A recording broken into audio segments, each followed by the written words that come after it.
ଫୋନଟା ପରମାତ୍ମ ପ୍ରାପ୍ତିରେ ବାଧକ ଗୁଡ଼ିକ କଣ? ପରମାତ୍ମା ପରମାତ୍ମ ପ୍ରାପ୍ତି ବାଧକ ବାଧକ ଗୁଡ଼ିକ କଣ? ପରମାତ୍ମା ପ୍ରାପ୍ତିରେ ବାଧକ କଣ?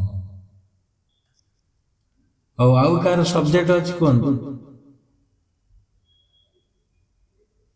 ଗୁରୁଜୀ ଜୟ ଜୟ। ଜୟଦେବ କୁହନ୍ତୁ। ପ୍ରଣବରେ ବା ପ୍ରଣବ ବେଳେ ଆତ୍ମାରେ ଅନେକ ପ୍ରଭାବ ପଡେ। ଏଗୁଡ଼ିକ କଣ ଏବଂ କିପରି?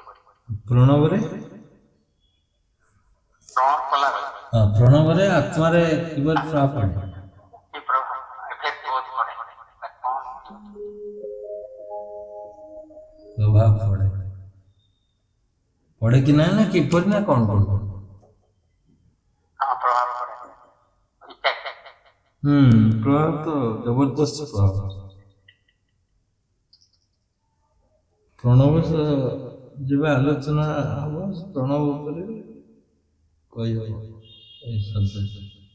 ପ୍ରଣବ ମାନେ ତ ଡାକିବା, ତସ୍ୟ ବାଚକ ପ୍ରଣବ, ତାକୁ ଡାକିବାର ଶବ୍ଦ ହଉଛି ପ୍ରଣବ। ଆତ୍ମା ଡାଇରେକ୍ଟ କନେକ୍ଟ ହଉଛି କି ନାହିଁ? ଡାଇରେକ୍ଟ କନେକ୍ଟ ହଉଛି। ମୁଁ ତୁମକୁ ଡାକିବି, ତୁମେ ଶୁଣୁଛ, ତମ ରିଙ୍ଗ ବାଜିଲା, ଉଠେଇଲ, କନେକ୍ଟ ହେଲାନି? Direct connect. ବାକି ସବଜେକ୍ଟ ଗୁଡ଼ିକ ରହିଯାଇଛି କେତେ ଗୁଡ଼ିଏ, ତା ଭିତରୁ କାଲିର ଯୋଉ ଆଲୋଚନା ହେଇଥିଲା ମୁନି ସମାଜ ସାଧନ ସରଳ ପ୍ରଭାବଶାଳୀ କିପରି, କାଲି ଆମେ ଆଲୋଚନା କରିଥିଲେ ଚକ୍ରବେଦନ ଉପରେ। ଆଉ ବି ଅନେକ କଥା କହିବାକୁ ଅଛି, ସେଟା ଗୋଟେ ସବଜେକ୍ଟ। ଆଉ ଗୋଟେ ସବଜେକ୍ଟ ହଉଛି ଆତ୍ମାର ସ୍ମରଣ ମାତ୍ରେ। ଆଉ ଗୋଟେ ସବଜେକ୍ଟ ହବ ଦୁଃଖର ବିଷୟ। ଯୋଉ ଟପିକଟା ଛଡା ହେଇଛି ଆଜି ବା ଛଡା ହବ ହେଇନି, 3ଟାରେ ଛଡା ଯିବ। ସେଇଟା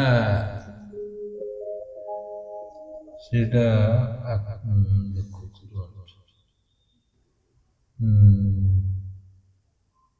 ଆତ୍ମବୋଧ ଜାଗ୍ରତ ହେବାର ଉପାୟ, ଫାଷ୍ଟ ପାର୍ଟ ଆଜି 3ଟାରେ ଛଡା ଯିବ। ଏଥିରେ ତାର ସେକେଣ୍ଡ ପାର୍ଟଟା କୁଆଡେ ଲିଭିଗଲା କି ଡିଲିଟ ହେଇଗଲା, ଦୁଃଖର କଥା। 3 ନମ୍ବର ଅଛି, 1 ନମ୍ବର ଅଛି, 2 ନମ୍ବର ନାହିଁ। କଣ କରିବା ତାକୁ? ପୁଣି 2 ନମ୍ବରଟା ନାହିଁ, ମୁଁ ପାଉନି କି ଡିଲିଟ କରିଦେଇଛି କେତେବେଳେ।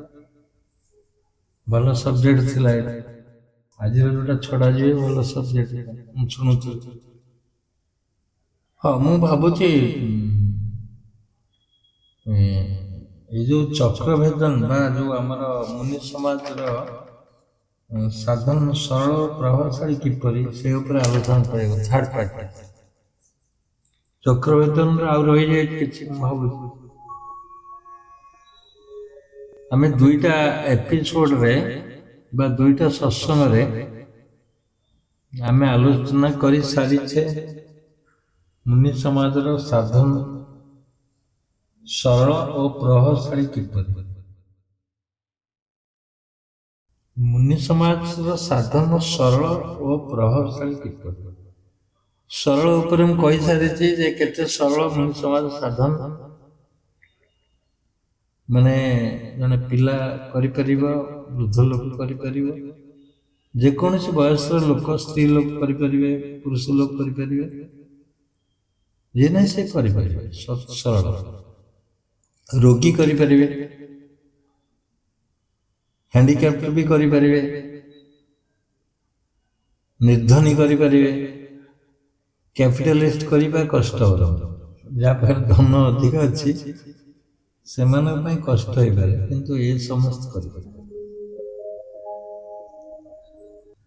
ଆଉ ଧନକୁ ଯେ ବିତୃଷ୍ଣା ଭାବିଲେଣି, ପୁଳେ ଧନ ଅଛି, ସେମାନେ କରିପାରିବେ। ଅତ୍ୟଧିକ ଧନ ଯୋଉମାନଙ୍କର ଅଛି, ଧନ ପ୍ରତି ବିତୃଷ୍ଣା ଆସିଲାଣି, କମେଇକିରି ଆଉ ରାହା ନାହିଁ।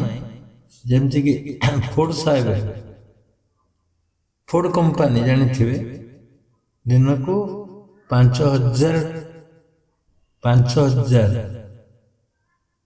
कोटी जार कारोबार हुए।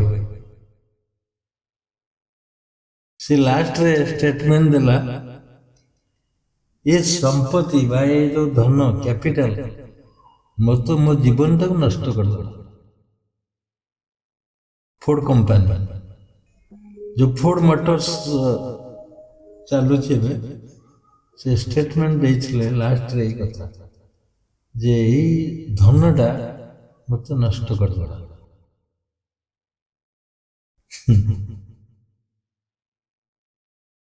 तेणु अत्यधिक जो मान पाखे धन अच्छे देखिए से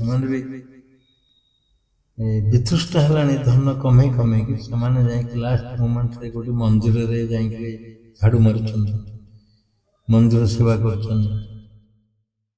अत्यधिक पैसा जो मान अच्छे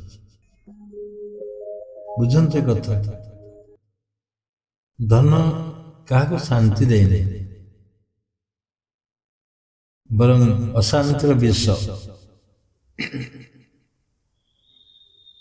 जी आवश्यकता अच्छे धनर से चलिए। ट्रम्प अमेरिकार प्रेसिडेंट से धन पाई बर्तमान अमेरिका को नष्ट करने बसे निज फायदा पाई पाकिस्तान में जिते सब इन्वेस्ट कर धन ता निजस्व धन को से पाकिस्तान सपोर्ट किसी ट्रम्प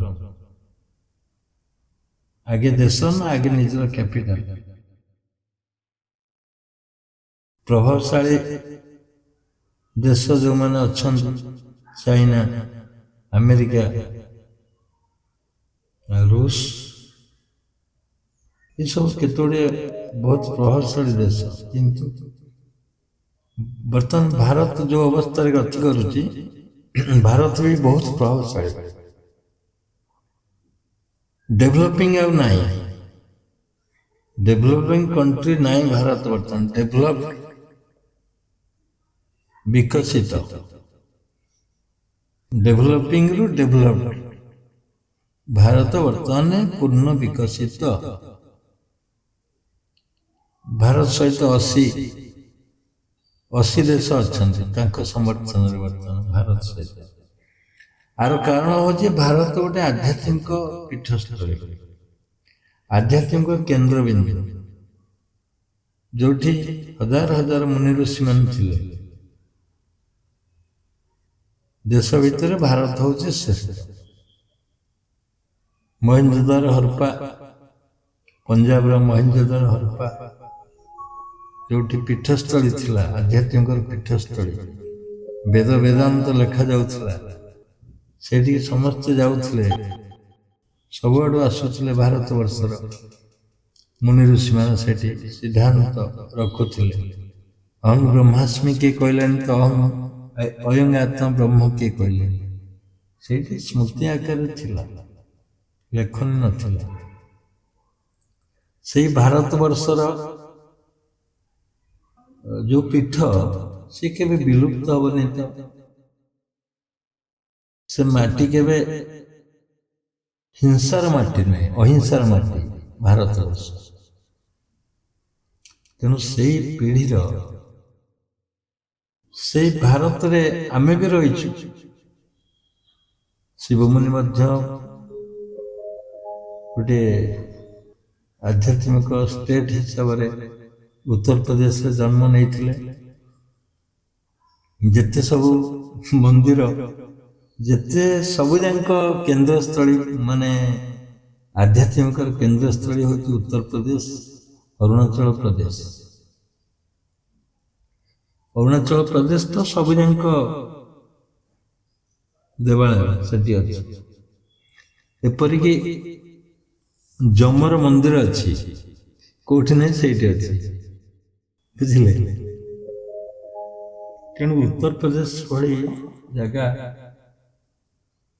जोटि गोरखपुर रे शिवमुनि जन्म ग्रहण करते पिला दिन रोगग्रस्त थिले मृत्यु मुखर पड़ी ଜହର ମଧ୍ୟ ତାଙ୍କୁ ଦିଆହେଇଥିଲା ବିଷ, ସେଥିରୁ ଉଦ୍ଧାର ହେଇକିରି ସେ ଆସିଲେ। ତାପରେ ନିଜର ଜୀବନକୁ ଗଢ଼ିଲେ ନିଜେ ନିଜେ।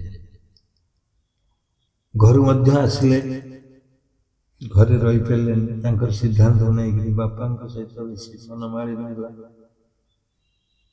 ପଳେଇ ଆସିଲେ।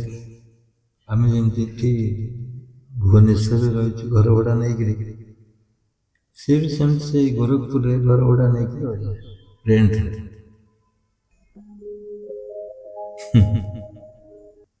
ଯୋଉ ଶିବମୁନି କି ଏ ରାଜ୍ୟର ରାଜା ଆସିକିରି 40 ଏକର ସମ୍ପତ୍ତି ଦେଇ ଯାଇଛନ୍ତି, ରାଜ୍ୟର ରାଜା, ସେଇ ଶିବମୁନି ମଧ୍ୟ ରେଣ୍ଟ ହାଉସରେ ଥିଲେ। ମାନେ ଘର ଭଡ଼ା ଦବାକୁ ମଧ୍ୟ ପଇସା ନଥିଲା। ପରବର୍ତ୍ତୀ ଷ୍ଟେଜରେ ଅପର୍ଯ୍ୟାପ୍ତ ସମ୍ପତ୍ତି ଆସିଲା, ଅପର୍ଯ୍ୟାପ୍ତ ଧନ ଆସିଲା, ରାଜ୍ୟ ବି ଆସିଲା, ରାଜା ମଧ୍ୟ ଆସିଲେ। ଦେଖିବେ ଦଶମ ମହାଧିବେଶନରେ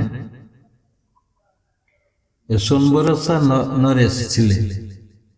ଦଶମ ଅଧିବେଶନ ଯେତେବେଳେ ଅଲ ଇଣ୍ଡିଆ ବେସିସରେ ହଉଥିଲା, ସେଥିରେ ସମ୍ବରସା ନରେଶ ଥିଲେ, ରାଜ୍ୟର ରାଜା। କଣ ଧନ ସମ୍ପତ୍ତି ନାହିଁ, କଣ ନ ଦେଇଛନ୍ତି ଗୁରୁଦେବ ଦେଖନ୍ତୁ। କାରଣ ହଉଛି ଯୋଉ ସାଧନ ସେ କରୁଥିଲେ, ଗୁରୁଦେବ ଯୋଉ ସାଧନ କରୁଥିଲେ, ସେ ସାଧନରେ ଯେ ପଇସା ଆଣିବା ପାଇଁ କରୁନଥିଲେ, ପଇସା ଆଣିବା ପାଇଁ ସାଧନ କରାଯାଏ, ପଇସା ଅଟୋମେଟିକ ଆସିବ। ତୁମେ ଯେତେ ଆତ୍ମା ଆଡକୁ ଅଗ୍ରସର ହବ, ଆତ୍ମସ୍ଥ ହବ, ସେତେ ତୁମକୁ ସାରା ବିଶ୍ୱର ବା ପ୍ରକୃତିର ନିୟମ ଅନୁସାରେ ତୁମେ ସ୍ୱାମୀ ହେଇଗଲ, ପ୍ରକୃତିର ସ୍ୱାମୀ ହେଇଗଲ। ପ୍ରକୃତି ସୃଷ୍ଟି, ତୁମେ ତାର ସ୍ରଷ୍ଟା। ଯେତେବେଳେ ସ୍ରଷ୍ଟା ଅଭିମୁଖେ ତୁମେ ଗତି କରୁଛ, ସେତେବେଳେ ପ୍ରକୃତି ନିଶ୍ଚିନ୍ତ ଭାବରେ ସହାୟତା କରିବ ବା ତୁମର ଇଚ୍ଛା ଅନୁସାରେ ପ୍ରକୃତି ଆସି ପହଞ୍ଚିଯିବ। ପ୍ରତ୍ୟକ୍ଷ ପ୍ରମାଣ ଥିଲା ଗୁରୁଦେବଙ୍କର। ଯେତେବେଳେ ଅପର୍ଯ୍ୟାପ୍ତ ସମ୍ପତ୍ତି ମିଳିଲା ଗୁରୁଦେବ, ବୁଝିଲେ, କାହା ପାଇଁ? ନିଜର ସତ୍ୟନିଷ୍ଠ, ନିଜର ସାଧନ, ନିଜର ଆକାଂକ୍ଷା, ସବୁ କିଛି କେବଳ ସାଧନ ପାଇଁ, ଆଉ କିଛି ନାହିଁ। ତେଣୁ ଦେଖନ୍ତୁ, ତୁମେ ଏଇ ଯୋଉ ଚକ୍ରଭେଦନ ସାଧନ କରିବ ବା ମୁନି ସମାଜର ଯେକୌଣସି ଅଙ୍ଗକୁ ସାଧନ କରିବ, କଡ଼ାକଡ଼ି ଭାବରେ ଯଦି ସାଧନ କଲ, କଡ଼ାକଡ଼ି ଭାବରେ, ମାନେ ଯେମିତି ଯମର ଯୋଉ ଅଛି 5ଟି ଉପଅଙ୍ଗ, ଅହିଂସା, ସତ୍ୟ, ଅସ୍ତେୟ, ଅପରିଗ୍ରହ, ବ୍ରହ୍ମଚର୍ଯ୍ୟ। এই 5ଟି ଉପଅଙ୍ଗରୁ ଯଦି ଗୋଟିଏ ଉପଅଙ୍ଗ ତୁମେ କଡ଼ାକଡ଼ି ଭାବରେ ସାଧନ କରିବ, ଅହିଂସା ମାନେ ଅହିଂସା, ସତ୍ୟ ମାନେ ସତ୍ୟ, ସତ୍ୟର ସାଧନରେ ଅନେକ ଅର୍ଥ ମିଳିବ, ଅନେକ ଶକ୍ତି ବୃଦ୍ଧି ହେବ ସତ୍ୟର ସାଧନରେ। ଯିଏ ସତ କହୁଥିବ ସାଧନ ହେଇଗଲା। ଯଦି ପୂର୍ଣ୍ଣ ପ୍ରାଣରେ, ପୂର୍ଣ୍ଣ ମନରେ ସତ କହୁଥିବ, କାୟ ମନ ବାକ୍ୟରେ ସତ୍ୟ ହିଁ ସତ୍ୟ, ସେ ତ ସତ୍ୟ ସ୍ୱରୂପ ହେଇଗଲା। ଏଠି ସାଧନ କିଛି ନାହିଁ, ଏଠି କିଛି ସାଧନ ନାହିଁ, ନା ଚକ୍ରଭେଦନ ଅଛି ନା କଣ ଅଛି। ଯେମିତି ଗୋଟେ ଘରର ଫାଉଣ୍ଡେସନ ପକେଇବାକୁ ମଜବୁତ କରାଯାଏ, ଯେତେ ଉପରକୁ ଉଠିବ, ସେମିତି ଇଏ ଗୋଟେ ଫାଉଣ୍ଡେସନ। ଅହିଂସା ଗୋଟେ ଫାଉଣ୍ଡେସନ, ସତ୍ୟ ଗୋଟେ ଫାଉଣ୍ଡେସନ, ଅସ୍ତେୟ ଗୋଟେ ଫାଉଣ୍ଡେସନ, ଗୋଟେ ପିଲାର। ସବୁ ସତ୍ୟର ପିଲାରେ ତମେ ଛିଡା ହବ, ସତ୍ୟ ସ୍ୱରୂପ ହେଇଯିବ। जोटा कि मुनि समाज रे ये साधनर रूप रंग बा मूलदुआटा सत्य पर आधारित, अहिंसा पर आधारित। अवश्य शिव मुनि ये आना ये जो जम नियमटा पतंजलि आगुरी आगुरी भी थिला, ये खाली ऐड कले। कहीं ऐड कले ना जम नियम आसन प्राणायाम प्रत्याहार धारण ध्यान समाधि ये 5टी अंग को 8टी अंग को यदि पालन न करिवो जने पूर्ण साधन हो पारिबो नाही। तेणु जम नियम को आनिले जदि सर्वोच्च अंग किसी थाए साधन रे कहतु तो कौटा हो पार जमती जम नियम आसन प्राणायाम प्रत्याहार धारणा ध्यान समाधि ये 8टी अंगरू को अंगटा समस्त बलशाली कहतु तो किए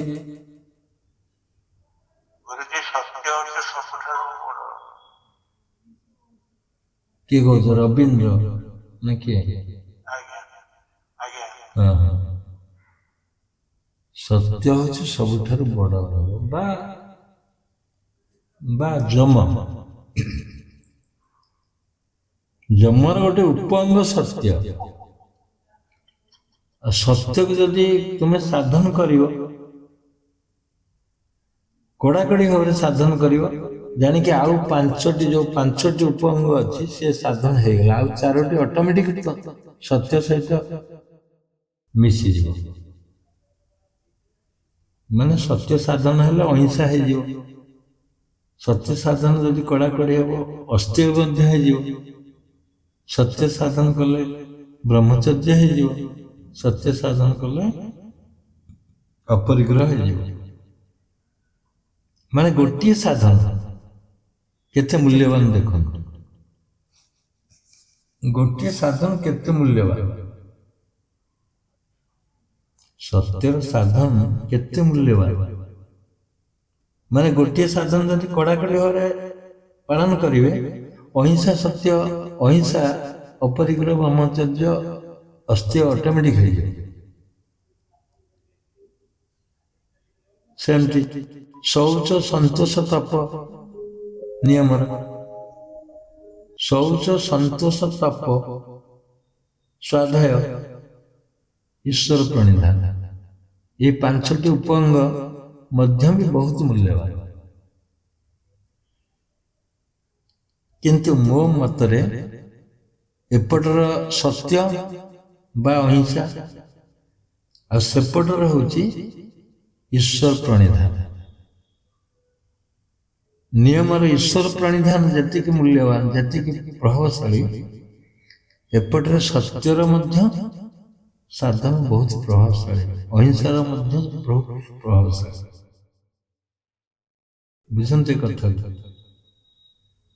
ये कथा भल बुझंतु तेणु जदि कड़ाकड़ी भाव गोटे उपअंग को तुम पालन करुच सरल ना कठिन कौन तो सत कह सरल ना कठिन किए कहे कौन सत कहटा सरल ना कठिन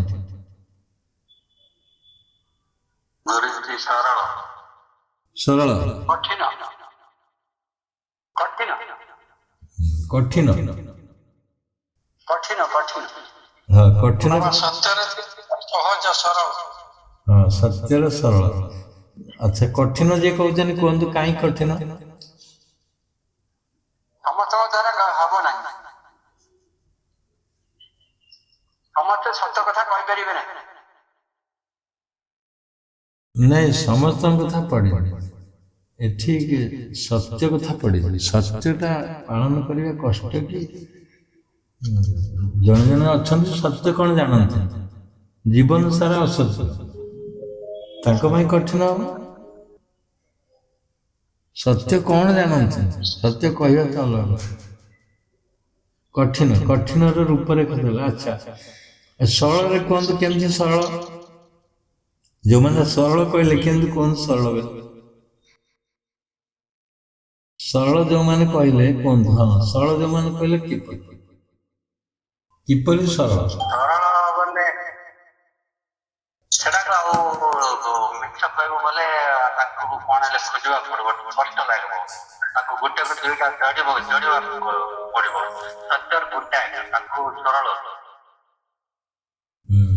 ସାଧନା କଲେ ସବୁ ସେଟା ସବୁ କଟି ଯିବ, ସତ୍ୟ ଆଡକୁ ଯିବ। ସତ କହିବାକୁ ସରଳ ହେଇଯିବ ଯଦି ମାନେ ମିଛ କହିବାଟା କଷ୍ଟ ହବ, ଏହା କହୁଛନ୍ତି ତ?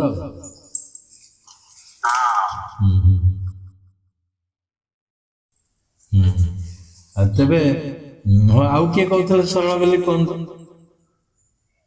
ଗୁରୁଜୀ ସରଳ ଏଇପାଇଁ ଯେ ସତ୍ୟ କହିବା ପାଇଁ କିଛି ଚିନ୍ତା କରିବା ପାଇଁ ପଡିବନି, କିଛି ବିଚାର କରିବା ପାଇଁ ପଡିବନି। କିନ୍ତୁ ମିଛ କହିବା ପାଇଁ ବହୁତ କିଛି ଚିନ୍ତା କରିବା ପାଇଁ ପଡିବ ଆଉ ବିଚାର କରିବା ପାଇଁ ପଡିବ, ଆଗ ପଛ। ଠିକ ଠିକ ଠିକ ଏଇ ପାଇଁ ସତ୍ୟ କହିବା ସରଳ। ଠିକ। ଦେଖନ୍ତୁ, ଗୋଟିଏ ଭାବରେ ସତ କହିବା ଲୋକ ଭୟରେ ରହିବନି, ମିଛ କହିବା ଲୋକ ବରାବର ଭୟରେ ରହିବ। ଆଉ ସତ୍ୟ କହିକି ତୁମେ ସାହସରେ ଯାଇପାରିବ, ମିଛ କହିକିରି ତୁମେ ସାହସରେ ଯାଇପାରିବ। ମୋ ମତରେ ସତ୍ୟର ସାଧନ ଯୋଉମାନେ କରୁଥିବେ, ଶୁଣନ୍ତୁ ଏଠି ତାଙ୍କ ପାଇଁ ସରଳ। ସତ୍ୟର ସାଧନ ଯୋଉମାନେ କରୁଥିବେ ତାଙ୍କ ପାଇଁ ସରଳ। ଯୋଉମାନେ ସତ୍ୟର ଆଧାରରେ ନାହାନ୍ତି, ମାନେ ଆଜୀବନ ମିଛ ସଦସ୍ୟ, ମାନେ ଆଜୀବନ ମିଛରେ ଅଛନ୍ତି, ସେମାନଙ୍କୁ ସତ କହିବାକୁ ବହୁତ କଷ୍ଟ ହବ, କହିପାରିବେନି। କିନ୍ତୁ ମୋ ମତରେ ସତ କହିବା ସରଳ, କେବେ କଠିନ ନୁହେଁ। ହଁ, ଏତିକି ହେଇପାରେ, ସତ୍ୟଟା ଡାଇମେନସନ ନେଇପାରେ, ବେଳେ ବେଳେ ସତ୍ୟଟା ସାଇଲେଣ୍ଟ ରୂପ ନେଇପାରେ। এইটা ହେଇପାରିବ। ସାଇଲେଣ୍ଟ ରୂପ କ'ଣ ନା ଯୋଉଠି ନ୍ୟୁଟ୍ରାଲ ରହିବ, ସତ କହିବନି କି ନ୍ୟୁଟ୍ରାଲ ରହିବ। ଯୋଉଠି ସତ କହିଲେ କ'ଣ କ'ଣ ହେଇଯିବ ସେଇଠି ତୁମେ ନ୍ୟୁଟ୍ରାଲ ରହିଲେ ଚଳିବ। ମିଛ କହିବନି, ମିଛ କହିଲେ ତ ଭୁଲ ହେଇଯିବ, ସତ୍ୟର ସାଧନ ହବନି। ନ୍ୟୁଟ୍ରାଲ ରହିଲେ ବି ସତ୍ୟ ସାଧନ ହେଇଯିବ। ଯଦି ସଂକଳ୍ପ କରିବ ମୁଁ ମିଛ କେବେ କହିବିନି, ସତ କହିବି, ସତ୍ୟର ସାଧନରେ ବେଳେ ବେଳେ ନ୍ୟୁଟ୍ରାଲିଟି ହବାକୁ ପଡ଼ିବ। କେତୋଟି ଘଟଣା ଦେଖାଯାଉ, ପରୀକ୍ଷା ମୂଳରେ ତୁମେ ଆସି ପହଞ୍ଚିବ। ଆମ ଗାଁରେ ବି କେତେ ଜଣ ଅଛନ୍ତି, କେତେ ଥର ଆସିଛନ୍ତି ମୋ ପାଖକୁ ସମାଧାନର ସୂତ୍ର ନେଇକି। ଜାଣନ୍ତି ସତ୍ୟର ସାଧନ ଅଛି, ସତ କୁହନ୍ତି, ତେଣୁ ଆସନ୍ତି। ଏଠି କେତେଥର ଆସିଛନ୍ତି ପରୀକ୍ଷା ମୂଳରେ ନୁହେଁ, ମାନେ ସମାଧାନ ମୂଳରେ କ'ଣ ହେଇପାରିବ, ସମାଧାନ ସହଜରେ। ଆଉ ଯିଏ ସତ କହୁଥିବ ତାକୁ ସରଳ ଦେଖାଯିବ, ସତ୍ୟର ସାଧନ ଯିଏ ଥିବ ତାଙ୍କୁ ହିଁ ଦେଖାଯିବ। ତେଣୁ ଏଇ ଯୋଉ ସାଧନ ଗୁଡ଼ିକ କେତେ ପ୍ରଭାବଶାଳୀ ଅନୁଭବ କର। ଖାଲି ଜଣେ ସତ୍ୟର ସାଧନ କରିବ ତ ସମାଧି ହେଇଗଲା, ଅହିଂସାର ସାଧନ କଲେ ବି ସମାଧି ହେଇଯିବ। ଅହିଂସା ସାଧନ କରିବା କଷ୍ଟ ଅବଶ୍ୟ, କିନ୍ତୁ ସତ୍ୟର ସାଧନ କଷ୍ଟ ନାହିଁ। ଅହିଂସା ସାଧନ କାହିଁ କଷ୍ଟ ନା ଯଦି କନଫ୍ୟୁଜନ ହବ, ମୁଁ ମାନେ ଏପରିକି ଆଳୁ ଖାଇପାରିବନି କି ବାଇଗଣ ଖାଇପାରିବନି। ଅହିଂସା ସାଧନରେ ନା ମାଂସ ଖାଇପାରିବ, ନା ମାଛ ଖାଇପାରିବ, ଜୀବେ ଦୟା ଆସିବ, ଲାଷ୍ଟରେ ଆଳୁ ବି ଖାଇପାରିବନି। ଆ ଭିତରେ ଗୋଟେ ଜୀବନ ଅଛି। ଗଛର ପତ୍ରକୁ ମଧ୍ୟ ଛିଡ଼େଇ ପାରିବନି। ଅହିଂସା, ଗୋଟେ ପତ୍ର ଛିଡ଼େଇଲେ ବି ଅହିଂସାର ସାଧନ କରୁଥିବା ଲୋକ ଗୋଟେ ପତ୍ର ଛିଡ଼େଇବା କଷ୍ଟ ହେଇପାରିବ। ଜଣେ ସନ୍ନ୍ୟାସୀ, ଜଣେ ସାଧୁଙ୍କ ଆଶ୍ରମରେ ଜଣେ ଲୋକ ଯାଇକି ଗୋଟେ ଗଛର ଡାଳକୁ ହାଣିଦେଲା। ଇଏ ଅହିଂସା ସାଧନ କରୁଛନ୍ତି ନା। ଇଏ ବାବା ଜଣକ ଯାଇକିରି ଗଛକୁ କୁଣ୍ଡେଇ ପକେଇଲେ, ଭୋ ଭୋ ହେଇ କାନ୍ଦି ପକେଇଲେ। କଣ କଲୁ? ତେଣୁ ଚିନ୍ତା କରନ୍ତୁ ଅହିଂସା ସାଧନଟା କେତେ କଷ୍ଟ। ଅହିଂସା ସାଧନଟା କେତେ କଷ୍ଟ ଅନୁଭବ କରନ୍ତୁ। ଗୋଟେ ପୁମ୍ପୁଡ଼ି ମାରି ପାରିବନି, ମଶା ମାରି ପାରିବନି, କାହିଁକିନା ସମସ୍ତଙ୍କୁ ଭଗବାନ ସଦୃଶ ଦେଖିବ ନା। ମଶା ବି ତୁମକୁ କାମୁଡ଼ିଲେ ତ ମଶା ମାରି ପାରିବ। ମତେ କେହି ଜଣ ପ୍ରଶ୍ନ ପଚାରିଛନ୍ତି, ଆଜ୍ଞା ମୁଁ ସାଧନ କଲାବେଳେ ମଶା କାମୁଡୁଛି, କଣ କରିବି? ବୁଝନ୍ତୁ, ମୁଁ କହିଲି ମଶା କାମୁଡୁଛି ଗୋଡେଇ ଦବ। ଯେହେତୁ ଅହିଂସା ସାଧନ କରୁଛ, ମଶା କାମୁଡୁଛି ଗୋଡେଇ ଦବ। ଆଉ ମଶାକୁ ଯଦି ମାରିବ ତ ମଶା ମରିଯିବ। ତମ ସାଧନରେ ଯଦି ଜ୍ଞାନ ଅଧିକ ଅଛି, କଣ ମଶା ତ ମରିଗଲା, ମୁଁ ତ ସାଧନରେ ଆଉ ଉଠି ପାରିବିନି, କଣ କରିବ? ବେଶୀ ଜ୍ଞାନ ହେଲେ ଅସୁବିଧା ହବନି କି? ଦେଖନ୍ତୁ, ମୁଁ ତାଙ୍କୁ କହିଲି ତୁମେ ଏମିତି କର, କିଛି ଦିନ ପରେ ମଶା ଆଉ ତୁମକୁ କାମୁଡ଼ିବେନି। ତୁମ ସାଧନ ଏତେ ଉତ୍କଟ ଆସିବ, ମାନେ ଗନ୍ଧ ବା ମଶା ବସିବେନି ତୁମ ଠାଇଁ, ଆଉ ଭୟ କରିବେ ମଶା ବସିବାକୁ। ଏଇଟା ତାର ସଲ୍ୟୁସନ। ମଶାକୁ ମାରିବା ଦରକାର ନାହିଁ, ମଶାକୁ ଉଡେଇ ଦିଅ, ମଶା ଯାଉ। କିନ୍ତୁ ତୁମେ କିଛି ଦିନ ପରେ, ଆମେ ତ ସାଧନ କରିଛୁ କେତେଥର, ଦେଖିକି ମଶା ଆସନ୍ତିନି। ମଶା କେବେ ବସିବେନି ତୁମ ପାଖରେ। ମଶାର ତ ଟେକ୍ନିକାଲ ଜ୍ଞାନ ଅଛି ତୁମ ଅପେକ୍ଷା, କାରଣ ସେ ଗୋଟେ ଜାଗାରେ ଭଁ ଭଁ ହବ। କାନ ପାଖରେ ହବ, ନାକ ପାଖରେ ହବ, ଆଖି ପାଖରେ ହବ, ପିଠି ପାଖରେ ସେ ଯିବନି, ତୁମ କାନ ପାଖରେ ଭଁ ଭଁ ହବ ମଶା। ଟେକ୍ନିକାଲ ନଲେଜ ଅଛି। କଣ କରିବ? ଅହିଂସା ସାଧନ ହେଲେ କଣ କରିବ କୁହନ୍ତୁ? ତେଣୁ ଅହିଂସା ସାଧନ କଷ୍ଟ ହେଇପାରେ। ଜ୍ଞାନ ଅଧିକ ହେଲେ ହିଂସା ଅର୍ଥ। ଜଣେ ପ୍ରଶ୍ନ କଲେ ମତେ ଏଇ ସାଧନ କ୍ରମରେ, ଯେ ଆଜ୍ଞା ମୋର ଗୋଟେ ଶତ୍ରୁ ଅଛି। ସମସ୍ତଙ୍କ ତ ଶତ୍ରୁ ଥିବେ ନା। ମୋର ଶତ୍ରୁ ଅଛି, ମୁଁ ଯେ ଆଶୀର୍ବାଦ ଦଉଛି ଯେତେବେଳେ, ସର୍ବେ ଭବନ୍ତୁ ସୁଖିନଃ ସର୍ବେ ସନ୍ତୁ ନିରାମୟା, ସର୍ବେ ଭବନ୍ତୁ ସୁଖିନଃ ବେଳେ କେବଳ ଶତ୍ରୁଟା ଆଉଛି, ଆଉ କିଏ ଆସୁନାହାନ୍ତି। ଶତ୍ରୁ ତ ଆସିବ ନା। ସର୍ବେ ଭବନ୍ତୁ, ସମସ୍ତେ ସୁଖରେ ରୁହନ୍ତୁ, ତମ ଶତ୍ରୁଟାକୁ କେମିତି ସୁଖରେ ରଖିବାକୁ ଦବ କି ତୁମେ? ସେଠି କଣ କରିବେ? ମୁଁ କହିଲି ଠିକ ଅଛି, ଯେତେବେଳେ ଶତ୍ରୁ ଆସିଛ, ତମ ଫିଗରରେ ଆସିବ ଶତ୍ରୁର ଭାବନା, କହିବ ତୁମେ ତୁମ କର୍ମ ପାଇଁ ତୁମେ ଦାୟୀ ହବ, ଅବଶ୍ୟ ଦାୟୀ ହବ। ସର୍ବେ ଭବନ୍ତୁ ସୁଖିନଃ କୁହ, ତା ପାଇଁ ଆଉ ଗୋଟେ ଅନୁଚ୍ଛେଦ ଲଗେଇବ। କଣ ନା, ତୁମେ ତୁମ କର୍ମ, ଯଦି ସେ ଖରାପ କର୍ମ କରିଥିବ ନା, ତୁମେ ଆଧ୍ୟାତ୍ମିକ ଲୋକ, ତୁମେ ନିଶ୍ଚିତ ଠିକ ଥିବ, ଶତ୍ରୁଟା ଭୁଲ ଥିବ ନା। ତେଣୁ ଶତ୍ରୁ ଯେହେତୁ ତୁମକୁ କ୍ଷତି କରିଛି, ବା ଶତ୍ରୁ ତୁମର ଅନିଷ୍ଟ କରୁଛି, ତୁମର ବହୁତ କ୍ଷତି କରୁଛି, ଆଉ ସର୍ବେ ଭବନ୍ତୁ ସୁଖିନଃ କହିଲା ବେଳକୁ ସିଏ ଆସିବ। ତୁମେ ସେଠି ଗୋଟେ ବନ୍ଧନୀ ଭିତରେ ରଖିବ ତାଙ୍କୁ। କଣ ନା, ତୋ କର୍ମ ପାଇଁ ତୁ ଦାୟୀ ରହିବୁ, ତାକୁ ଦବନି। ସର୍ବେ ଭବନ୍ତୁ ସୁଖିନଃର ମାନେ ବାହ୍ୟଟା, ସର୍ବେ ଭବନ୍ତୁ ସୁଖିନଃ ତ ସୁଖୀ ହବ, ତୁମ ବେକ ବେଳେ ତୁମ ବେକଟାକୁ କାଟିଦବ ଆସିକି, ତମେ କଣ କରିବ? ଏ ସାଧନ କରିବ। ତେଣୁ ଉଠାଅ ଗାଣ୍ଡିବ ଯୋଉ ଅଛି କୃଷ୍ଣଙ୍କର, ବେଳେ ବେଳେ ଗାଣ୍ଡିବ ଉଠେଇବାକୁ ପଡିବ,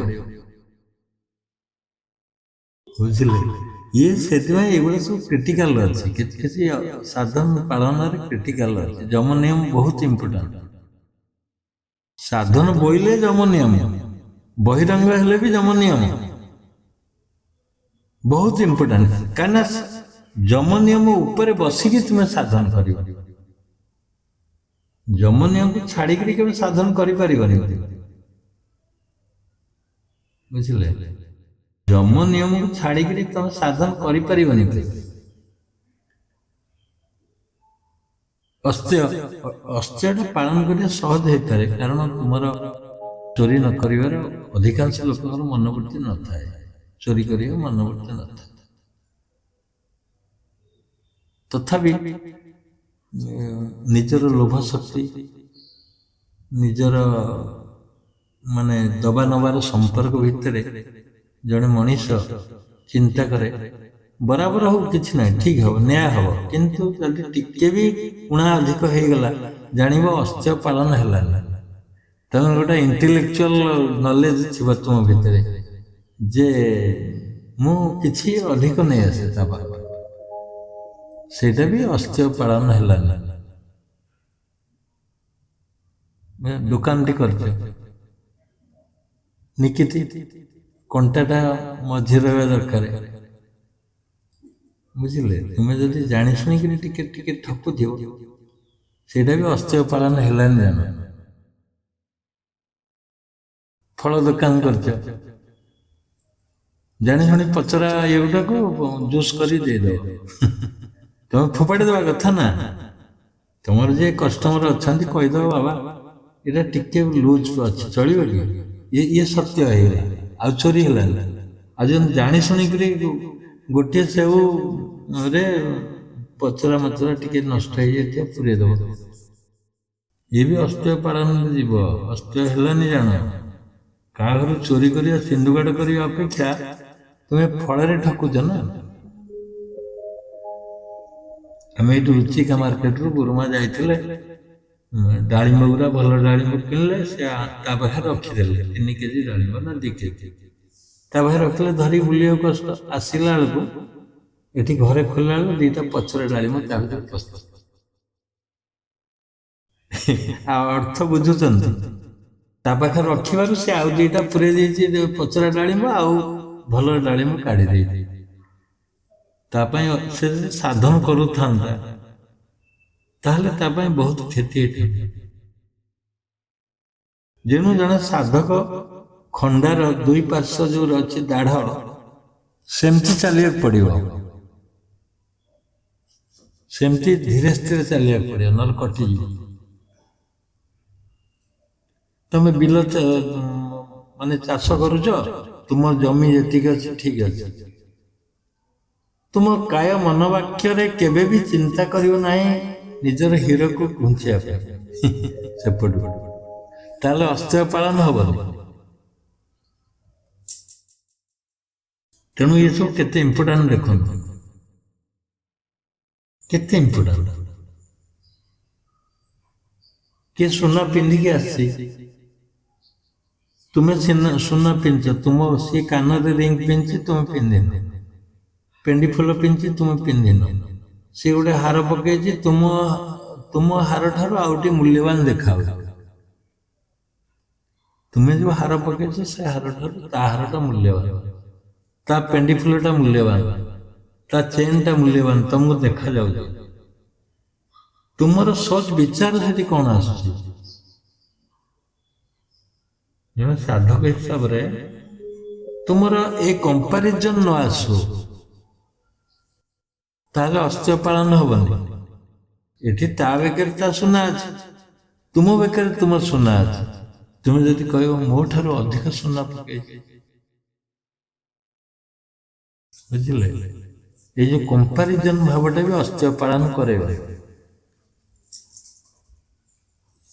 कंपैरिजन भावटा सेठी चोरी हो गला तमाने तुम सुना ठारू ता सुना अधिक बोली तुम कंपेयर कर तुम्हें आनी न ता सुना तुम्हें ता सुना आनी न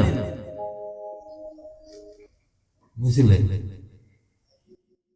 सुनो तू ये केते माने बहुत भीतर कथा हम कहछि चोरी करिया हम कोनी कोडी गल्लो एटीएम भांगलो से कथा कहन किंतु तुम्हें सुना पिंचा आउ जन सुना पिंचे तुमर भाव सृष्टि न हो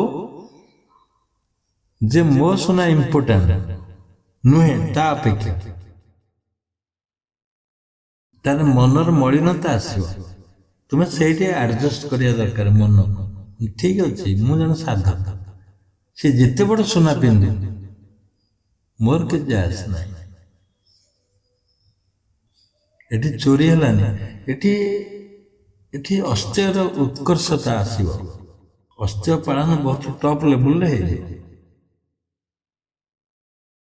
ତୁମର ଗୋଟେ ଛୋଟ ପିଲା ଅଛି ଆଉ ତୁମେ ଚୋରି କରିବାରେ ଟିକେ ନିଶା ଅଛି। ଚୋରି କରିବା ନିଶା ମାନେ ଟେକ୍ନିକାଲି ପ୍ରୟୋଗ କରୁଛ, କଦଳୀ ବାଜୁରେ ଗୋଟେ ହେଇଛି, କାନ୍ଦିଟି ହେଇଛି, ତୁମେ କହୁଛ ଗୋଟେ କଦଳୀ ଦିଅ ମୋ ପୁଅ ଖାଇବ। ତାପରେ ଗୋଟିଏ କଦଳୀ ନେଲେ ପଇସା ନବନି। ଯଦି ଫେଣାଇ କଦଳୀ ଆଣିବ ପଇସା ପଡ଼ିବ। ତୁମେ ଟେକ୍ନିକାଲି କହୁଛ କଣ, ମୋତେ ଗୋଟିଏ କଦଳୀ ଦିଅ, ଇଏ ବି ଚୋରି ହେଲା। ସାଇକୋଲୋଜିକାଲି ଇଏ ଚୋରି ହେଇଗଲା, ଅସ୍ତ୍ୟ ପାଳନ ହେଲା। ଆଉ ଯଦି ଗୋଟିଏ କଦଳୀ ଆଣିବ ତାର ମୂଲ୍ୟ ଯଦି ଦେଲ ତାହେଲେ ଠିକ। ଦେଖନ୍ତୁ, ତେଣୁ ଏ ସାଧନ କେତେ କ୍ରିଟିକାଲ। ତେଣୁ ଯିଏ ଏ ସାଧନର ଫାଉଣ୍ଡର ପ୍ରୋଫାଉଣ୍ଡର, ଯିଏ ପ୍ରତିଷ୍ଠା, ଯିଏ ସାଧନ କରୁଥିବ, ନିଜେ ସ୍ୱୟଂ ସାଧନ କରୁଥିବ, ସିଏ ଅନୁଭବ କରିପାରିବ ଅସ୍ତ୍ୟ କଣ। ବହି ଲେଖା ତା ପାଇଁ କାମ ଦେବନି, କିଛି କାମ ଦେବନି। ସ୍ୱୟଂ କ୍ରିଏସନ କରିବାକୁ ପଡ଼ିବ। ଅସ୍ତ୍ୟଟା କଣ ସେ ନିଜେ ଅନୁଭବ କରିବ, ସତ୍ୟଟା କଣ ନିଜେ ଅନୁଭବ କରିବ, ଅହିଂସା କଣ ଅନୁଭବ କରିବ,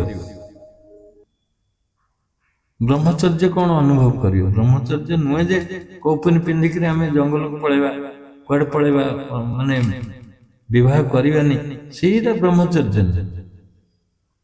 ଦେଖନ୍ତୁ, ଯେତେବେଳେ ନିଜେ ବ୍ରହ୍ମରେ ବିଚରଣ କରିବ, ବ୍ରହ୍ମରେ ନିଜକୁ ବ୍ରହ୍ମ ଭାବି ଚଳପ୍ରଚଳ କରିବ, ଖାଇଲେ ବସିଲେ ଉଠିଲେ ମୁଁ ବ୍ରହ୍ମ, ବାସ୍ କେତେ ସୁନ୍ଦର ସାଧନ ଏଇଟା।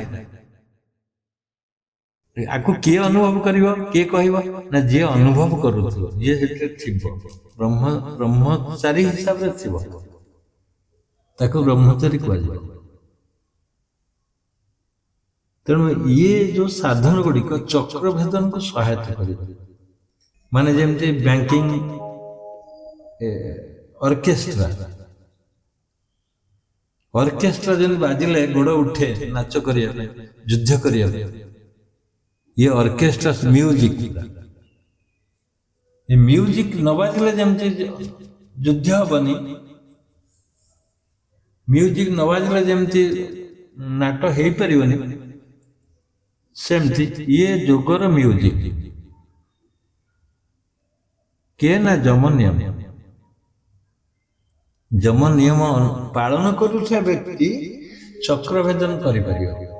ଯମ ନିୟମ ପାଳନ କରୁଥିବା ବ୍ୟକ୍ତି ପ୍ରଣବ କରିପାରିବ।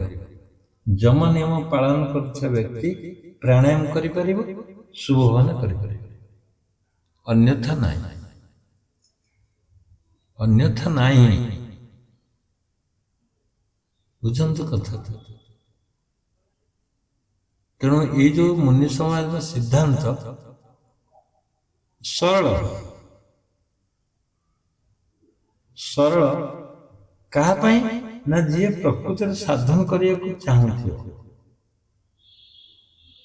ତା ପାଇଁ ସରଳ ହେଇଯିବ। ଏକାଗ୍ରତା ପୂର୍ବକ ମନ ନିବେଶ କରିକି ଯୋଉମାନେ ସାଧନ ଆଡ଼କୁ ଆସୁଛନ୍ତି ସେଇମାନଙ୍କ ପାଇଁ ସରଳ ହେଇଯିବ।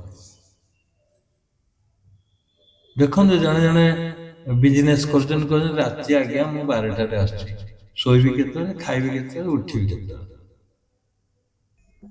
କଣ କରିବ କୁହନ୍ତୁ। ତେଣୁ ଅତି ସିମ୍ପଲ ଲିଭିଂ, ସିମ୍ପଲ ସାଧନ ଦରକାର। ଖାଇବ ପିଇବ ଠିକ 9ଟା ବେଳକୁ ଶୋଇପଡ଼ିବ। 9ଟା 5 ହବନି, ମନେ ରଖନ୍ତୁ। ମୁଁ ଯେତେବେଳେ ସାଧନ କରୁଥିଲି 9 ମାନେ 9, 5ରେ ନିଦ ହେଇଯାଇଥିବ, 5 ବାଜିଲେ ନିଦ ହେଇଥିବ, ନହେଲେ 9 ଏକ୍ଜାକ୍ଟ 9ରେ ନିଦ ହେଇଯାଇଥିବ। ଶୋଉ ଶୋଉ ନିଦ ହବ, ନିଦ ହେଲା ମାନେ ଗଲା, କେହି ଯିବେନି ସେ ଘରକୁ, ଆଲାଉ ନାହିଁ। କାରଣ ମୁଁ 3ଟାରେ ଉଠିବି। ସେ 3ଟାରେ ଡ୍ରଟ୍ ହେଇଥାଉ, ଫ୍ଲଡ୍ ହେଇଥାଉ, ସାଇକ୍ଲୋନ ହେଇଥାଉ, कौन भी होता आम जो साइक्लोन है 99 रे ठीक 3टा बेलू बंद हो जाता कारण मु उठिबी साइक्लोन केते बड़ साइक्लोन है 9टार बंद 3टार बंद है कारण मु 3टार दीर्घ केते वर्ष है साधन करिया पृथ्वी कौन शक्ति नहीं तक रोकीद आ से दिन से ठीक उठिला सुनसान गछ पड़ी सब निस्तब्ध सुलु सुलु पवन ना आकाशर बादल आसी बाड़े होची तुम घरे ना बिजुली अच्छी ना लोक अछंती समस्ते स्तब्ध उठिली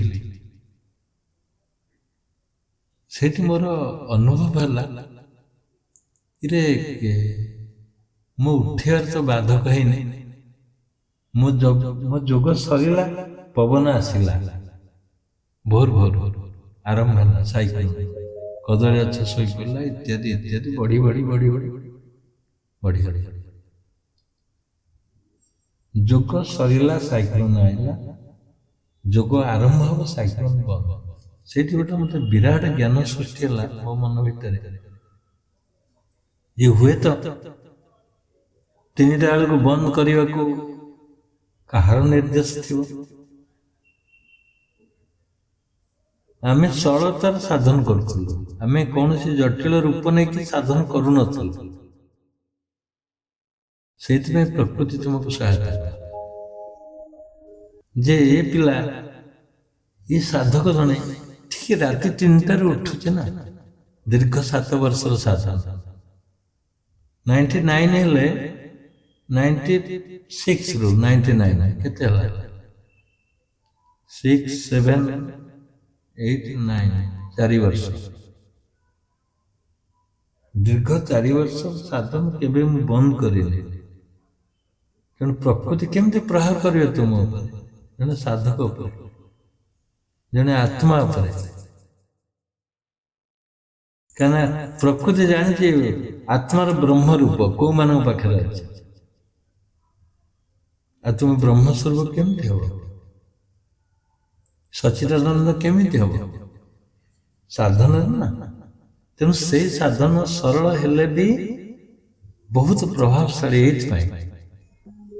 ये मुनि समाज साधन जो जॉइंट कर दिया है जम नियम से बहुत प्रभावशाली बहुत बहुत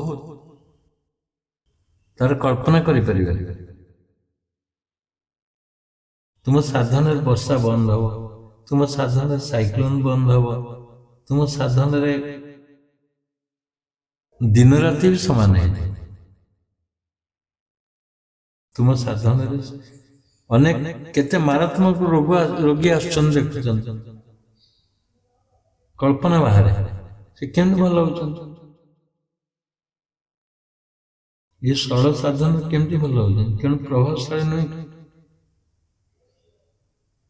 आ शुभवान जदि तुम्हें करिवो केवल शुभवाना करुथिबो आ किछि नहीं सी बलिष्ठ साधन चलिले शुभवाना करिवो केतले खाइदेलो शुभवाना करिवो सोई पड़ला पूर्व शुभवाना करिवो तो से हे जीव दिने दिने से हे जीव तुम अजानत रही मिछुआ राधुआ गप शुणी समझा ओडिशा प्रचलित सबुदिन गछ उपर चढ़ी जीव गाई नहीं थो ही बाघ आसला गोड़े सब गाँ वाला उठी आस गाँ लोक उठी देखे राधुआ अरे ये कौन बाघ कहीं ना हे हस गछ तार गोटे शख था मिछि मिछिका कम था किंतु दिने एमती करे लोक हैरान करे दिने सतरे बाघ आसीगला राधुआ गछ चढ़ला समस्त डाकिला गाँव कई आसिले कारण से जानी ये मिछरे डाक किंतु से दिन सतरे बाघ आस देखो मिछ मिछ कही कही सत्यटा को तुम आह्वान कर ମିଛରେ ବି ଶକ୍ତି ଅଛି, ପ୍ରଭାବ ଅଛି, ସେମିତି ସତ୍ୟର ପ୍ରଭାବ ଅଛି। ଦେଖନ୍ତୁ, ତୁମେ ପ୍ରକାରାନ୍ତରେ ଯୋଉ ଭାବନା କରୁଛ ଦିନରେ, ସେଇଟା ରିଫ୍ଲେକ୍ସନ ହବ ରାତିରେ, ସ୍ୱପ୍ନରେ ଦେଖେଇଦବ। ସେମିତି ଶୋଭନା ଯଦି ତୁମେ କରିବ, ସବୁବେଳେ କରୁଥିବ, ଦେଖିବ ଦିନେ ସେୟା ତୁମେ ହେଇଯିବ, ସେଇ ମାନେ ବ୍ରହ୍ମର ସ୍ୱରୂପ ତୁମେ ହେଇଯିବ ଅଜାଣତରେ। ସେ ଚକ୍ରଭେଦନ ଯଦି କରୁଥିବ, ରେଗୁଲାର ମେଣ୍ଟେନ କରୁଥିବ, ପ୍ରତ୍ୟେକ ଦିନ ସାଧନ କରୁଥିବ ଗୋଟେ ଜୋଶରେ, ଜିଦିରେ, ଦେଖିବ ସେ ଚକ୍ରକୁ ତୁମେ ଦେଖିପାରିବ ଯେମିତି ଦେଖାଯାଉଛି। ଯେମିତି ମୁଁ ସାଧନ କଲାବେଳେ ସେଇ ଚକ୍ରଟା ମୋତେ ଦେଖାଗଲା ଯୋଉ ଜାଗାରେ ମୋର ଅସୁବିଧା ଥିଲା, କାରଣ ଜିଦି ଥିଲା, ଆବଶ୍ୟକତା ଥିଲା, ରେଗୁଲାରିଟି ଥିଲା, ଆକାଂକ୍ଷା ଥିଲା, ଭଲ ହବାର କଳ୍ପନା ଥିଲା, ଅଟୋମେଟିକ ଦେଖାଯାଉ, ନିର୍ଭୁଲ ଭାବ କିଛି ନାହିଁ। ତେଣୁ ଯେତେବେଳେ ଚକ୍ର ଭେଦନ କରୁଛି ଗୋଟେ ନିଶାରେ କରନ୍ତୁ। ନିଶା ମାନେ ମୁଁ ଦେଖିବି ଚକ୍ର ଭିତରେ କଣ ଅଛି, ଦେଖିବ ତମର ଉତ୍କଣ୍ଠା ବେଶୀ ବଢିଯିବ, ଏକାଗ୍ରତା ବେଶୀ ବଢିଯିବ, ଆଉ ମନ ବେଶୀ କନସେନ୍ଟ୍ରେଟେଡ ହବ ଯୋଉ ଚକ୍ର କରୁଛ ସେଇ ଚକ୍ରରେ। ତୁମେ ଅନେଇଲେ ବା ନିଆଁ ଜଳିବ ଭିତରେ, ତୁମେ ଅନେଇଲେ ବା ଖରାପ କଣିକା ଯାହା ସବୁ ଅଛି ସେ ନିଷ୍କାସନ ହବ। ତୁମର ଶୁଭ ସଂକଳ୍ପରେ, ତୁମ ଶୁଭ କାମନାରେ ସେ ଦୂରୀଭୂତ ହବ। ଆକୁ ଭଲ ଭାବରେ ବୁଝନ୍ତୁ, ଏ କଥା ଭଲ ଭାବରେ ବୁଝନ୍ତୁ। ଆଉ ଯୋଉ ଧ୍ୟାନ କହୁଛ, ଯୋଉଟା ଧ୍ୟାନ ମୁନି ସମାଜରେ ଅଛି, ଧ୍ୟାନ କରାଯାଏ ନାହିଁ, ଧ୍ୟାନ କରାଯାଏ ନାହିଁ, ଧ୍ୟାନ ହେଇଯାଏ। ବୁଝିଲେ କି? ଧ୍ୟାନ ହେଇଯାଏ ଅଟୋମେଟିକ। ତମେ ଯଦି ଧାରଣା ରହିବ, ଧ୍ୟାନ ହେଇଯାଏ। ମନକୁ ଧରି ରଖିବା ଗୋଟେ ଜାଗାରେ, ଧାରଣା ହେଲେ ଧ୍ୟାନ ହେଇଯିବ ଅଟୋମେଟିକ। ଧ୍ୟାନ କରାଯାଏ ନା, ଯୋଉମାନେ ଧ୍ୟାନ କରିବି, ବସିବି, ଉଠିବି, ଅମକ କରିବି, ସେ କେବେ କରିପାରିବେନି ତାଙ୍କ ଜୀବନରେ ଧ୍ୟାନ। ଧ୍ୟାନ ଗୋଟେ ଅବସ୍ଥା ଯୋଉଟା ଅଟୋମେଟିକ ଆସିବ। ଧ୍ୟାନ ହେଲେ ସମାଧି ହେଇଯିବ ତାପରେ। ଆଉ ମୁନି ସମାଜର ସାଧନ କେତେ ପ୍ରଭାବଶାଳୀ କାହିଁକି ନା, ଏଇ ଯୋଉ ବ୍ରଜେନ୍ଦ୍ର ମିଶ୍ର ଥିଲେ ଗୁରୁଦେବଙ୍କ ଶିଷ୍ୟ ଏବଂ ଆମର କମିଟିରେ ଥିଲେ, ସେତେବେଳେ ଅଲ ଇଣ୍ଡିଆ ବେସିସରେ ସେ ମହାମନ୍ତ୍ରୀ ଥିଲେ। ମହାମନ୍ତ୍ରୀ ଆମେ ଯୋଉଟା ଜେନେରାଲ ସେକ୍ରେଟାରୀ କହୁଛୁ, ସେ ମୋ ସଂସ୍ପର୍ଶରେ ଆସିଛନ୍ତି, ଆମ ଷ୍ଟେଜରେ ବସିଛନ୍ତି, ଦେଖିଛନ୍ତି ହଜାର ହଜାର ଲୋକ ଭଲ ହଉଛନ୍ତି। ସେ ମୋତେ ଚଏସ୍ କରିଥିଲେ ଆମ ଦି ଜଣକୁ, ଯେ ଆମ ଝିଅ ଦିନେ ଅସୁବିଧା, ତାଙ୍କ ଝିଅ ଆସିଲା ବହୁତ ବୁଖାର, ବହୁତ ଅସୁବିଧା। ସେଠୁ ମୋତେ ଗୋଳା ପୋଖରୀରୁ କଣ୍ଟାକ୍ଟ କରିକି, ଭଦ୍ରକର ଗୋଳା ପୋଖରୀ ମୁଁ ଯାଇଥିଲି ପ୍ରବଚନ ଦେବା ପାଇଁ। ଗୋଳା ପୋଖରୀ, ଭଦ୍ରକର ଗୋଳା ପୋଖରୀ ମୋତେ କଣ୍ଟାକ୍ଟ କରିଥିଲେ, କହିଲେ ଆମ ଝିଅ ଟିକେ ଅସୁବିଧା ଅଛି, ତୁମେ ଯାଇ ଟିକେ ଶିକ୍ଷା ଦେବ। ସେ ଭୁବନେଶ୍ୱରରେ ରହୁଛନ୍ତି, ଆମକୁ ଗାଡ଼ି କରି ନେଲେ ଏବଂ ଆଣିଲେ। ଯେହେତୁ ଜଣେ ଆମର ଅଭିଜ୍ଞ କମିଟିରେ ଅଛନ୍ତି, ଅଭିଜ୍ଞ ପ୍ରବଚକ ଜଣେ, ଆଉ ଆମ କଥାରେ ଆସନ୍ତି, ବାରମ୍ବାର ଆସିଛନ୍ତି, ଯୋଉଠି ଡାକିକି ଆସିଛି। ତେଣୁ ବାଧ୍ୟ ହେଇକି ଭୁବନେଶ୍ୱର ଆସିଥିଲେ, ଯୋଗ ଶିକ୍ଷା ଦେଲେ। 2 ଦିନରେ ଭଲ ହେଇଗଲା ତାଙ୍କ ଝିଅ, ଆଉ 10 ଦିନରେ ସମାଧି ହେଇଗଲା। ଏଇଥିରୁ ଜାଣୁଥିବ ଏଇ ମୁନି ସମାଜର ସାଧନ କେତେ ପ୍ରଭାବଶାଳୀ। ମୁଁ ଜାଣିନଥିଲି, ସେ ନିଜେ ମତେ କହିଲେ ଆମ ଝିଅ କି ସାଧନ ଦେଲ, 2 ଦିନରେ ଭଲ ହେଇଗଲା, 10 ଦିନରେ ସମାଧି ହେଇଗଲା। ଆମେ ତ ଏତେ ଶୀଘ୍ର ହେଇନି। ସେ କିନ୍ତୁ ସମାଧିସ୍ଥ ପୁରୁଷ, ବ୍ରଜେନ୍ଦ୍ର ମିଶ୍ର ସମାଧି ହେଇଛନ୍ତି। ଆଉ ସେ ଡାଇରେକ୍ଟ ଶିଷ୍ୟ ଥିଲେ ଗୁରୁଦେବଙ୍କର। 19 ବର୍ଷରେ ସେ ଆଡମିସନ ନେଇଥିଲେ ବିହାର, ଝାଡଖଣ୍ଡ, ଖୁଣ୍ଟି। ତେଣୁ ତାର ମାନେ କହନ୍ତିନି, ଖଜୁରୀ ଗଛର କି ଗୁଣ ଗାଇବ, ମୂଳରୁ ପାହାଚ ପାହାଚ। ଇଏ ମୁନି ସମାଜର ସାଧନ ସେମିତି ଆର ଅବର୍ଣ୍ଣନୀୟ, ତାର ପ୍ରତ୍ୟେକ ସାଧନ, ପ୍ରତ୍ୟେକ ଅଙ୍ଗ ଉପଅଙ୍ଗ ଆଉ ପ୍ରତ୍ୟେକ ଭାବ ତୁମକୁ ସମାଧି ଆଡ଼କୁ ନେଇଯାଏ।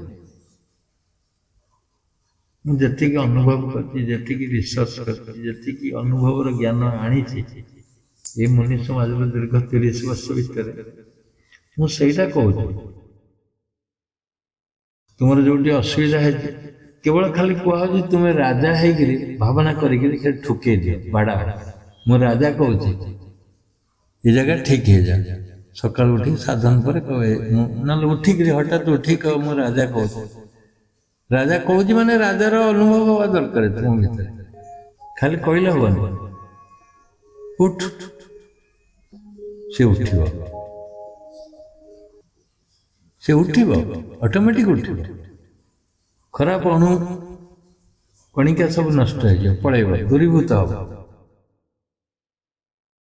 ତେଣୁ ଏଇ ମୁନି ସମାଜର ସାଧନ ଦେଖନ୍ତୁ କେତେ ପ୍ରଭାବଶାଳୀ, କେତେ ପ୍ରଭାବଶାଳୀ, ତାର ବର୍ଣ୍ଣନା କରିପାରିବେନି। ଆଉ ସମାଧି ଏତେ ସରଳ, କେବଳ ତୁମର ଜିଦ୍ଦି ଦରକାର, ଆଉ କିଛି ନାହିଁ। ସେ ତୁମକୁ ହାତ ରଖିକି ଡାକୁଛି ଉଠେଇ ନେବା ପାଇଁ, ତୁମେ କିନ୍ତୁ ହାତ ଉଠେଇଲେ ସିନା ସେ ତୁମକୁ ଟାଣିବ। ତୁମେ ମାଣ୍ଟେଇକିରି ବସିଛ ଖାଲରେ, ସେ ତୁମକୁ ଉଠେଇବାକୁ ଚାହୁଁଛି ଆତ୍ମା ପ୍ରତି ମୁହୂର୍ତ୍ତରେ। ସେ ଜ୍ଞାନ ମୁନି ସମାଜରୁ ଆସିଲା, ସେ ଜ୍ଞାନ ମୁନି ସମାଜରୁ ଆସିଲା। ମୁନି ସମାଜ ସରଳ ଜ୍ଞାନ, ସରଳ ସାଧନ, ସହଜ ସରଳ ଏବଂ ସର୍ବାଙ୍ଗ ପୂର୍ଣ୍ଣ। ସର୍ବାଙ୍ଗ ପୂର୍ଣ୍ଣ ମାନେ ସବୁ ଅଙ୍ଗର ସାଧନ ହଉଛି, କୌଣସି ଅଙ୍ଗ ଛାଡ଼ିନି। ତୁମର ଏପରିକି ମନେ ରଖନ୍ତୁ, କୌଣସି ତମର ଏଣ୍ଟାୟାର ଶରୀରର କୌଣସି ଅଙ୍ଗକୁ ଯଦି ପରିବର୍ତ୍ତନ କରିବାକୁ ଚାହୁଁଛ, କୌଣସି ଅଙ୍ଗ ପୁରା ମୂଳପୋଛ କରିବ, ନୂଆ ଅଙ୍ଗ ସୃଷ୍ଟି କରିବ, ତୁମେ ନିଜେ କରିପାରିବ। ଅବଶ୍ୟ 7 ବର୍ଷ ଲାଗିବ, 7 ବର୍ଷରୁ କମ ଲାଗିବନି। ଯଦି ପୂର୍ଣ୍ଣ ଭାବରେ ନଷ୍ଟ କରିବାକୁ ଚାହୁଁଛ, ଆଉ ପୂର୍ଣ୍ଣ ରୋପଣ କରିବାକୁ ଚାହୁଁଛ, ତାହେଲେ 7 ବର୍ଷ ଲାଗିବ। କାରଣ 7 ବର୍ଷ ଭିତରେ ସମ୍ପୂର୍ଣ୍ଣ ଶରୀର ନଷ୍ଟ ହେଇଯାଏ, ନୂଆ ସୃଷ୍ଟି ହୁଏ, ନୂଆ ସୃଷ୍ଟି ହୁଏ।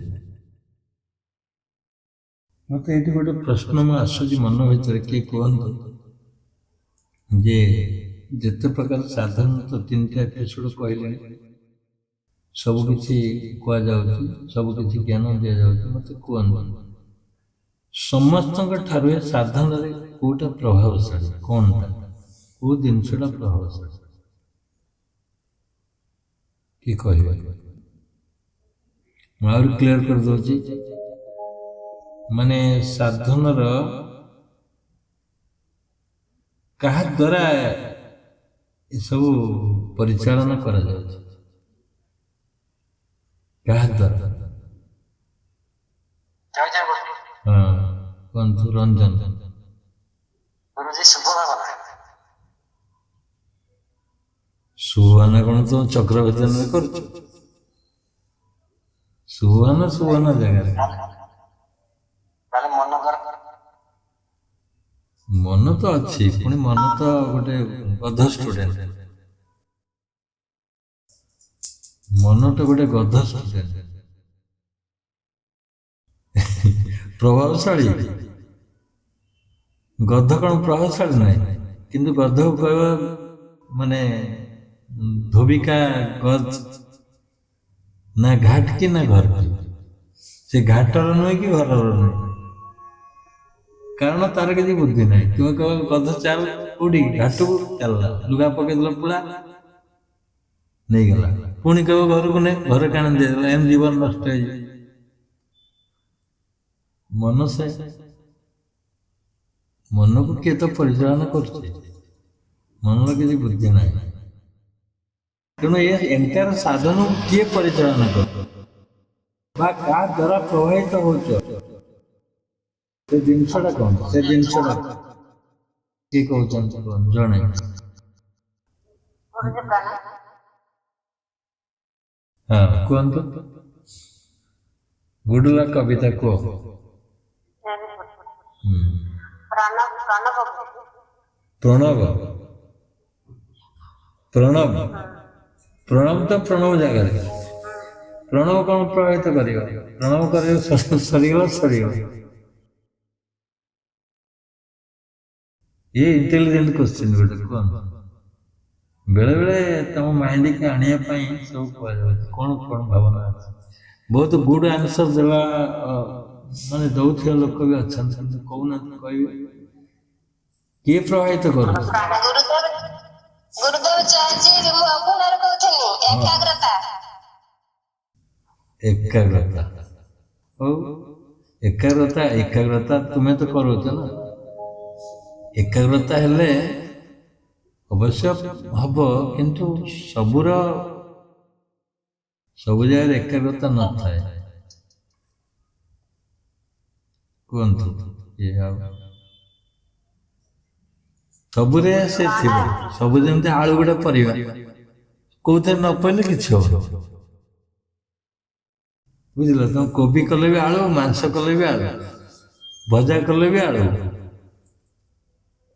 ଶୂନ୍ୟ। ଆଳୁ ମାନେ ଶୂନ୍ୟ ଗୋଲ। ତେଣୁ କଣ ଏଠି ସେମିତି ମୁନି ସମାଜରେ ଏ ଯୋଉ ସାଧନରେ କଣଟା ଲାଗୁଛି ସବୁଠି ଯେ ସେଇଟା କଲର ଆସୁଛି। ପ୍ରଣବ ଯୋଉ କହୁଛ, ପ୍ରଣବ ଜାଗାରେ, ସୁବର୍ଣ୍ଣ ଏ ଯୋଉ ସୁବର୍ଣ୍ଣ ଜାଗାରେ, ଚକ୍ରବେତନ ଜାଗାରେ,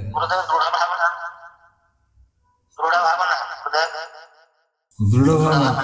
ତୁମେ କିଏ କହୁଛ? ପ୍ରଭାକର ରଣପୁର ହଁ ରଣପୁର। ତୁମେ ଆଜି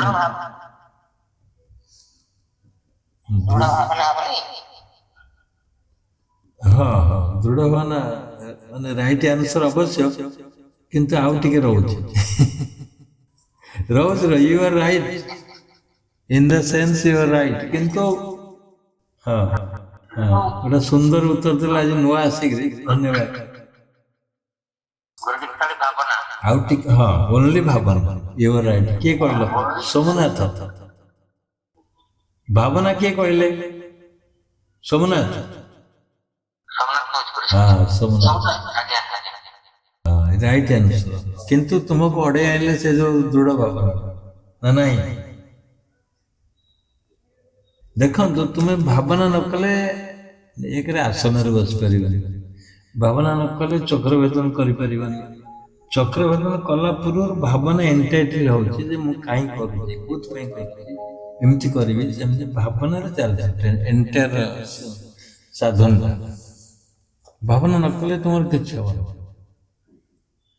ଭାବନା କରି ପ୍ରାଣାୟାମ କରୁଛ, ଭାବନା କରି ସେଠି ଯାଉଛ, ମନ ଦଉଛ, ସବୁ ଭାବନାରେ। ଏତେ ଉତ୍ତର, ସୁନ୍ଦର ଉତ୍ତର ଦେଇପାରିଲ କେମିତି ସେଟା କେହି ତ ଭାବିଲେ ଦେଇପାରିବେ।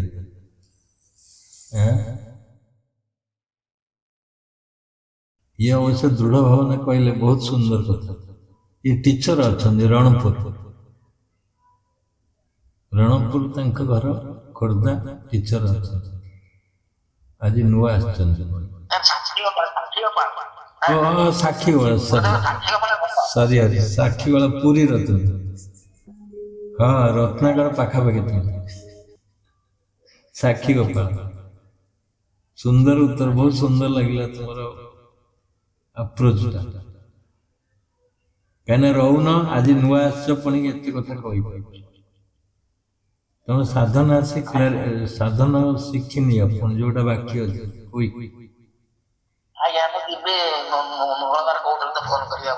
ତମେ ତ ଗୋଡ ସାଧନ, ପେଟ ସାଧନ ଶିଖିବି ଏତେ କଥା କହିଲ।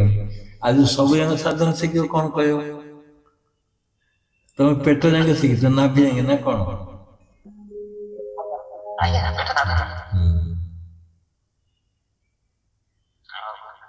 ହଁ ଠିକ ଅଛି, ଧନ୍ୟବାଦ। ବଳିଷ୍ଠ ଉତ୍ତର ପାଇଁ ବହୁତ ଧନ୍ୟବାଦ। ହଁ, ତେବେ ଏଇ ଯୋଉ ଭାବନାର ରସ, ଭାବନା ମାଧ୍ୟମରେ ତୁମେ ସବୁ କିଛି କରିପାରିବ। ଯଦି ଭାବନା ନାହିଁ ତ କିଛି ନାହିଁ। ନା ଚକ୍ରଭେଦନ ହବ, ନା ଆସନ ହବ ନା କଣ ହବ, କିଛି ହବ। ଭାବନା ନ କଲେ ସେ ଚକ୍ରରୁ ରସ ଆଣିପାରିବାନି, ପ୍ରାଣାୟାମରୁ ଫାଇଦା ଉଠାଇ ପାରିବାନି।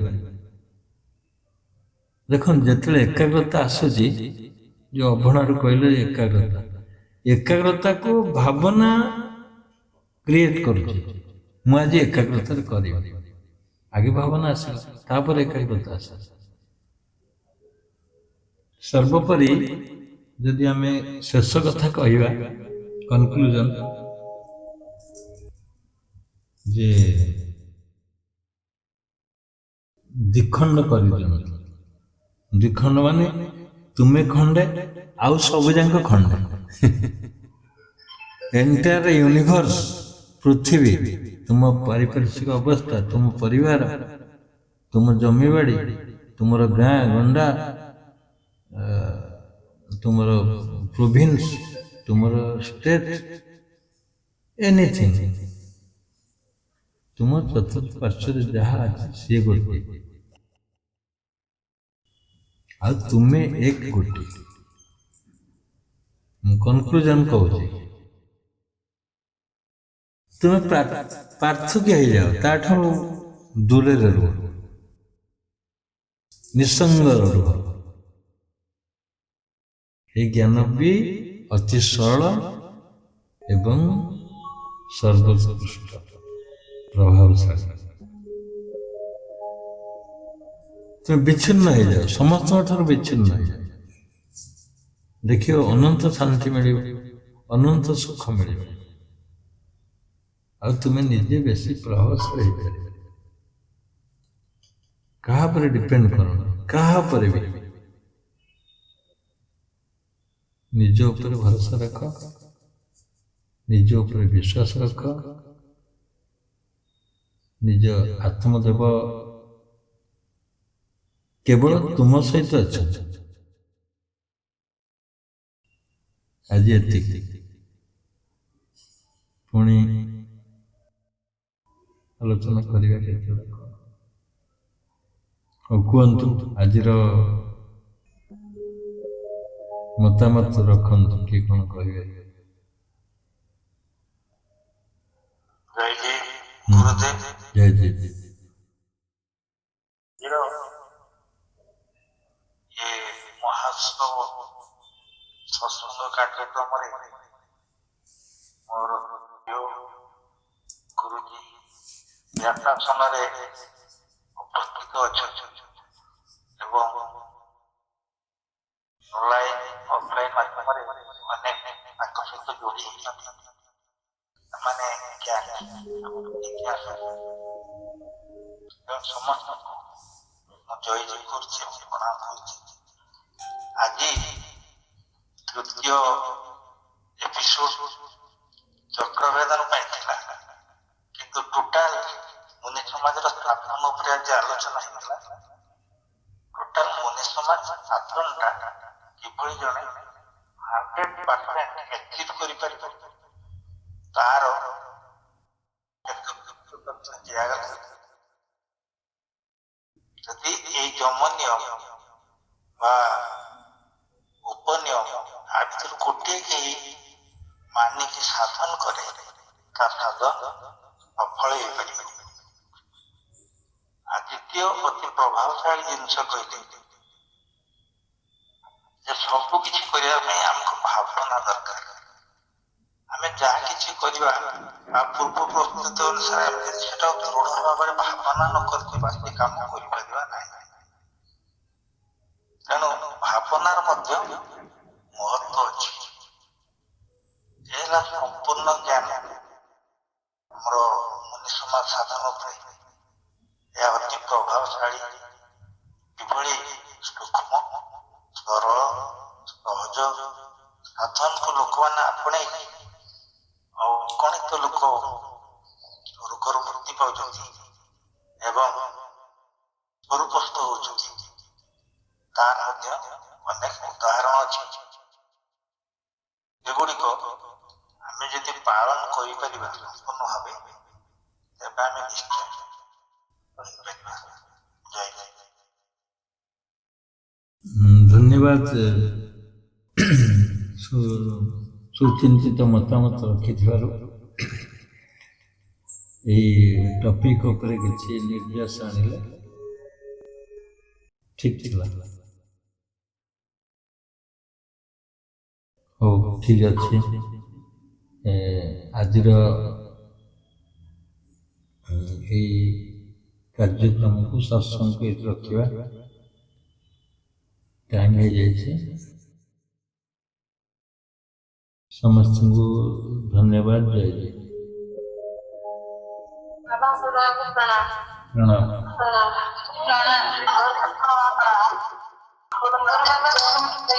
ଜୟ ଜୟ। ଜୟ ଜୟ। ଜୟ ଜୟ। जय जी बाबा। जय जय। गुरुमाता। जय जय। जय जय।